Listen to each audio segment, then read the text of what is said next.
பார்த்து கொண்டிருப்பது நியூஸ் 21 செய்திகள். தமிழ்நாடு செய்திகளை உடனுக்குடன் தெரிந்து கொள்ள நியூஸ் 21 செய்திகளை பாருங்கள். தியாகி இம்மானுவேல் சேகரனின் 68ஆம் ஆண்டு குரு பூஜை விழா.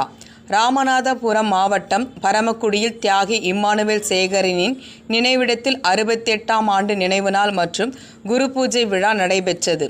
இதில் அஞ்சலி செலுத்த பல்வேறு அரசியல் தலைவர்கள், பல்வேறு சமுதாய தலைவர்கள் அஞ்சலி செலுத்த வருகை புரிந்தனர். இதில் ஒரு பகுதியாக சிவகங்கை மாவட்டம் மானாமதுரையில் தமிழக கூட்டுறவுத்துறை அமைச்சர் KR பெரியகருப்பன் தலைமையிலும், மானாமதுரை சட்டமன்ற உறுப்பினர் தமிழரசி ரவிக்குமார் தலைமையிலும் மானாமதுரையில் தமிழக துணை முதல்வர் உதயநிதி ஸ்டாலினுக்கு உற்சாக வரவேற்பு அளிக்கப்பட்டது. இதில் ஏராளமான பெண்கள் கலந்து கொண்டு துணை முதல்வரின் வருகையை வரவேற்று உதயநிதியிடம் கை கொடுத்து மகிழ்ந்தனர். இதேபோல மானாமதுரையில் அனைத்து அரசியல் கட்சி தலைவர்களுக்கும், ஜாதி கட்சி தலைவர்களுக்கும் அந்த கட்சி நிர்வாகிகள் திரளாக கலந்து கொண்டு வரவேற்பு அளித்தனர். முளைப்பாரி திருவிழா நடைபெற்றது. சிவகங்கை மாவட்டம் சிவகங்கை அருகே உள்ள கல்லூரணி கிராமத்தில் அருள்மிகு அன்சூர் செல்வி உத்தமி மீனாட்சி திருக்கோவிலின் திருவிழாவை முன்னிட்டு பெண்கள் முளைப்பாரி எடுத்து வந்தனர். முன்னதாக 7 நாட்களுக்கு முன்பு காப்பு கட்டி விரதம் இருந்து கிராம பொதுமக்கள் அனைவரும் தனித்தனியே முளைப்பாரியை வளர்த்து 100க்கும் மேற்பட்ட பெண்கள் கலந்து கொண்டு ஊர்வலமாக முளைப்பாரிகளை எடுத்து வந்தனர். நிகழ்ச்சி ஏற்பாடுகளை கிராம பொதுமக்கள், ஊர் பெரியவர்கள் மற்றும் இளைஞர்கள் சிறப்பாக செய்திருந்தனர். நியூஸ் 21 செய்திகளுக்காக தினேஷ்குமார். கொடைக்கானல் தாண்டிகுடி மலை கிராமத்தில் நடைபெற்ற உங்களுடன் ஸ்டாலின் முகாமில் நாற்காலிகளையும் மேஜைகளையும் கொட்டும் மழையில் தூக்கி சென்ற பள்ளி மாணவர்கள் காண்போரை கவலையடைய செய்தது. பள்ளி மாணவர்களை இதுபோன்ற பணியில் ஈடுபட்ட ஆசிரியர்கள் மீது நடவடிக்கை எடுக்க வேண்டுகோள். திண்டுக்கல் மாவட்டம் கொடைக்கானல் கீழ்மலை கிராமமான தாண்டிக்குடி மலை கிராமத்தில் உங்களுடன் ஸ்டாலின் முகாம் நாகம்மாள் நினைவு உயர்நிலைப் பள்ளியில் நடைபெற்றது. இந்த முகாமில் பட்டா மாறுதல், ஆதார் அட்டை விண்ணப்பித்தல், மகளிர் உரிமைத் தொகை, முதியோர் உரிமைத் தொகை, ரேஷன் கார்டு பெயர் நீக்குதல், சேர்த்தல், மின்சாரம் இணைப்பு பெயர் மாற்றுதல் உள்ளிட்ட பல்வேறு அடிப்படை பிரச்சினைகளை குறித்து மனுக்கள் அளிக்கப்பட்டு தீர்வு காணப்பட்டது. இந்த முகாமில் ஏராளமான கிராம மக்கள் கலந்து கொண்டனர். இந்நிலையில் இன்று மலைப்பகுதியில் கனமழையும் பெய்து வருகிறது. இதனைத் தொடர்ந்து முகாம் நடைபெற்ற பள்ளியானது 6ஆம் வகுப்பு முதல் 10ஆம் வகுப்பு வரை செயல்பட்டு வருகிறது. இந்நிலையில் இந்த பள்ளியில் ஹாஸ்டல் வசதியும் உள்ளது. மேலும் இன்று முகாம் நடைபெற்றதால் பள்ளிக்கு விடுமுறையும் அளிக்கப்பட்டுள்ளது. இதனைத் தொடர்ந்து இன்று நடைபெற்ற முகாமில் பள்ளியில் இருந்த நாற்காலிகள், மேஜைகள் இந்த முகாமிற்கு பயன்படுத்தப்பட்டது. இதனைத் தொடர்ந்து பெய்து வந்த கொட்டு மழையிலும் ஹாஸ்டலில் தங்கியிருந்த 6 பள்ளி மாணவர்களை முகாமிற்கு பயன்படுத்தப்பட்ட நாற்காலிகள், மேஜைகள் தூக்கி வந்து தலைமை ஆசிரியர் அறையில் நாற்காலியை சுத்தம் செய்து வைத்தனர். மேலும் முகாம் முடிந்தவுடன் அனைத்து நாற்காலிகள் மற்றும் மேசைகளை மீண்டும் இருந்த இடத்திலேயே அமைக்க வேண்டுமென ஆசிரியர்கள் உத்தரவிட்டனர். மேலும் கொட்டும் மழையிலும் மாணவர்கள் நாற்காலிகள், மேஜைகளை தூக்கி சென்று அதில் பட்டிருந்த மழைநீரை துடைக்க வைத்து ஆசிரியர்கள் பார்வையிட்டனர். இந்த காட்சி பார்ப்பவர்களை கவலை அடைய செய்தது. இது போன்ற செயல்களில் ஈடுபடும் ஆசிரியர்கள் மீது உடனடியாக தகுந்த நடவடிக்கை எடுக்க வேண்டுமென வேண்டுகோள் எழுந்துள்ளது குறிப்பிடத்தக்கது. நியூஸ் 21 தலைமைச் செய்தியாளர் கூல் சுரேஷ். வீரக்கல் ஊராட்சியில் உங்களுடன் ஸ்டாலின் முகாம் தமிழக ஊரக வளர்ச்சித்துறை அமைச்சர் கலந்து கொண்டார். திண்டுக்கல் மாவட்டம் ஆத்தூர் சட்டமன்ற தொகுதிக்குட்பட்ட வீரக்கல் ஊராட்சி வடக்கு மேட்டுப்பட்டியில் புதிதாக சமுதாய கூடம் கட்டுவதற்கான பூமி பூஜை மற்றும் வீரக்கல் முதல் வடக்கு மேட்டுப்பட்டி வரை புதிய தார் சாலை அமைப்பதற்கான பூமி பூஜை ஆகியவற்றில் தமிழக ஊரக வளர்ச்சித்துறை அமைச்சர் பெரியசாமி கலந்து கொண்டு பணியை துவக்கி வைத்தார். அதனைத் தொடர்ந்து கூத்தம்பட்டியில் புதிதாக கட்டப்பட்டுள்ள அங்கன்வாடி மைய கட்டிடம் மற்றும் வெள்ளைமாலைப்பட்டியில் புதிதாக கட்டப்பட்டுள்ள நியாய விலை கடை கட்டிடம் ஆகியவற்றை பொதுமக்கள் பயன்பாட்டிற்காக அமைச்சர் திறந்து வைத்ததுடன் ஆத்தூர் ஒன்றியம் வீரக்கல் ஊராட்சியில் நடைபெற்ற உங்களுடன் ஸ்டாலின் முகாமில் கலந்து கொண்டு பொதுமக்களிடம் மனுக்கள் பெறப்பட்டு மனுக்கள் மீது 45 நாட்களுக்குள் தீர்வு ஏற்படுத்தி தரும்படி அரசு அலுவலர்களிடம் அமைச்சர் பெரியசாமி கேட்டுக் கொண்டார். இந்நிகழ்ச்சியில் ஆத்தூர் வட்டாட்சியர் முத்துமுருகன், திமுக ஆத்தூர் மேற்கு ஒன்றிய செயலாளர் ராமன், ஊராட்சி செயலர் முத்துசாமி, வட்டார வளர்ச்சி அலுவலர்கள், ஊரக வளர்ச்சித்துறை மற்றும் உள்ளாட்சி அலுவலர்கள், தூய்மை பணியாளர்கள், மேலும் திமுக மாவட்ட ஒன்றிய பொறுப்பாளர்கள், முன்னாள் உள்ளாட்சி பிரதிநிதிகள், பொதுமக்கள் உட்பட பலரும் கலந்து கொண்டனர். அசோக அம்பேத்கர் தம்ம யாத்திரைக்கு வரவேற்பு. விழுப்புரம் மாவட்டம் செஞ்சி 4 முனை சந்திப்பில் அசோகா அம்பேத்கர் தம் யாத்திரைக்கு வரவேற்பு அளிக்கப்பட்டது.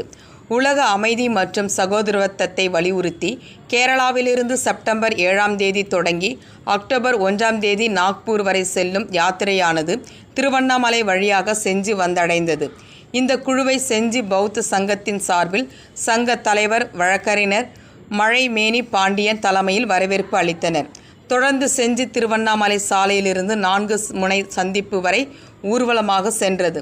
தொடர்ந்து சகோதரத்துவத்தை வலியுறுத்தி கோஷங்கள் எழுப்பினர். தம்ம யாத்திரையை தமிழ்நாட்டை சேர்ந்த பாரதி, பிரபு, பிரம்ம தர்மேந்திரன் மற்றும் கர்நாடகா, கேரளா மாநிலத்தை சேர்ந்த பொறுப்பாளர்கள் வழிநடத்தி வந்தனர். நிகழ்ச்சியில் சங்கத்தின் செயலாளர் தேவா, மொடையூர் தேவி சரண்யா, திருநாவுக்கரசு, சந்துரு, மதுரைமுத்து, பார்த்திபன், தீர்த்தமலை, கௌதமன், சூடாமணி, மீனா, சங்கர், தமிழ்ச்செல்வன், புகழேந்தி, தமிழ்மாறன், மனோஜ் ஆகியோர் கலந்து கொண்டனர். நியூஸ் 21 செய்திகளுக்காக ஒளிப்பதிவாளர் ராஜாமணியுடன் செய்தியாளர் அருண் பிரகாஷ். இன்று கேரளம் கொல்லத்திலிருந்து புறப்பட்ட புத்திஸ்ட் ஃப்ரெட்டர்னிட்டி கவுன்சில் என்கின்ற அமைப்பின் சார்பாக தம்ம யாத்திரை தீட்சாபூமி நோக்கி சென்று கொண்டிருக்கிறது. அசோக சக்கரவர்த்தியுடைய அம்பேத்கருடைய பெயரால் நடைபெறுகின்ற அந்த யாத்திரை இன்று திருவண்ணாமலை கடந்து செஞ்சி வந்திருக்கிறது. இதை செஞ்சி பௌத்த சங்கத்தின் சார்பாக வரவேற்று இந்த குழுவை வாழ்த்துகின்றோம். தம்மம் உலகில் நிலை பெற வேண்டும், அன்பு நிலை பெற வேண்டும், அறம் நிலை பெற வேண்டும் என்கின்ற நோக்கத்தின் அடிப்படையில் புத்தனுடைய கொள்கைகளை தம்ம சக்கரவர்த்தியாக திகழ்ந்த அசோக சக்கரத்தின் வழியிலே இன்றைக்கு இந்த மீட்டூர் வாக்கம் தமிழகத்திலே நடைபெற்று கொண்டிருக்கிறது. அதன் சார்பாக நடைபெறுகின்ற இந்த ஊர்வலத்திலே இந்த குழுவினரை வாழ்த்துகின்றோம், வரவேற்கின்றோம். செஞ்சி பௌத்த சங்கத்தின் சார்பிலே தமிழ்நாடு பௌத்த சங்கத்தினுடைய பேரவை சார்பாகவும் வரவேற்கின்றேன். இந்த ஊர்வலம் என்பது உலகில் அமைதியை நிலைநாட்டவும், பௌத்தத்தை நிலைநாட்டவும், தம்மத்தை நிலைநாட்டவும், அரசியல், சமூக, பொருளாதாரத்திலே சமத்துவத்தை நிலைநாட்டவும், புரட்சியாளர் அம்பேத்கர் கொள்கைகளை நிலைநாட்டவும் இந்த யாத்திரை பயன்படும். எதிர்காலத்தில் இது தொடரும், மாபெரும் ஒரு வெற்றியாக அடையும். மக்கள் அனைவரும் அன்போடும் ஜாதி வேறுபாடுகளை மறந்து, ஆண் பெண் வேறுபாடுகளை மறந்து எல்லோரும் சமத்துவமாக வாழ வேண்டும் என்கின்ற நோக்கத்தின் அடிப்படையில் இந்த யாத்திரை நடைபெற்று கொண்டிருக்கிறது. இதை செஞ்சி மக்கள் சார்பிலும் வரவேற்கின்றோம். அனைவருக்கும் வாழ்த்துக்களை தெரிவித்துக் கொள்வோம். நன்றி. ஜெய்பீம். அருகே கள்ளிப்பாடி கிராமத்தில் ஒரே நாளில் 3 கோவில்கள் கும்பாபிஷேகம். கடலூர் மாவட்டம் ஸ்ரீ முஷ்ணம் அடுத்த கள்ளிப்பாடி கிராமத்தில் இன்று காலை 10:30 மணியளவில் ஸ்ரீ வல்லப விநாயகர், ஸ்ரீ சண்முகவள்ளி மாரியம்மன், ஸ்ரீ செவியூட்டு ஐயனார், ஸ்ரீ முனீஸ்வரர் சப்த கன்னிகள் மற்றும் பரிவார தேவதைகள் கும்பாபிஷேகம் தொடங்கிய நிலையில் காலை 6 மணி முதல் கணபதி ஹோமம், தனலட்சுமி ஹோமம், நவகிரக ஹோமம், பூர்ணாகேதி தொடங்கிய நிலையில் புதன்கிழமை காலை 8 மணி அளவில் அனுசன்சை விக்னேஸ்வரர் பூஜை, புண்ணிய வாசலம், வாஸ்து சாந்தி, பிரசவ பலி அங்கூரார்ப்பணம், ரக்ஷாபந்தனன் ஹோமம் நடைபெற்றது.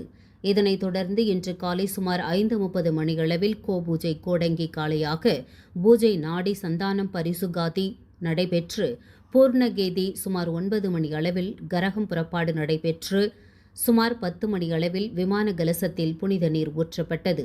இதில் உள்ளூர் நாட்டாமைகள், பொதுமக்கள், பக்தர்கள் பெரும் திரளானோர் கலந்து கொண்டனர். கோவில் திருவிழாவில் இருதரப்பினரிடையே மோதல், ஒருவர் உயிரிழப்பு, நடவடிக்கை எடுக்காத காவல்துறையை கண்டித்து சாலை மறியல். ராணிப்பேட்டை மாவட்டம் கலவையில் கோயில் மண்டலாபிஷேக நிறைவு விழாவின் கூட்டத்தில் ஏற்பட்ட தகராறு காரணமாக இரு தரப்பினருக்கு இடையே ஏற்பட்ட மோதலில் நேற்று இரவு ராதாகிருஷ்ணன், வயது 65, ராஜா, ரேகா ஆகிய மூவரும் பலத்த காயமடைந்துள்ளனர். இந்த நிலையில் கலவை காவல் நிலையத்தில் புகார் அளித்து கலவை அரசு மருத்துவமனையில் சிகிச்சைக்காக அனுமதிக்கப்பட்டிருந்த நிலையில் சிகிச்சை பலனின்றி இன்று காலை ராதாகிருஷ்ணன் என்பவர் சிகிச்சை பலனின்றி உயிரிழந்தார்.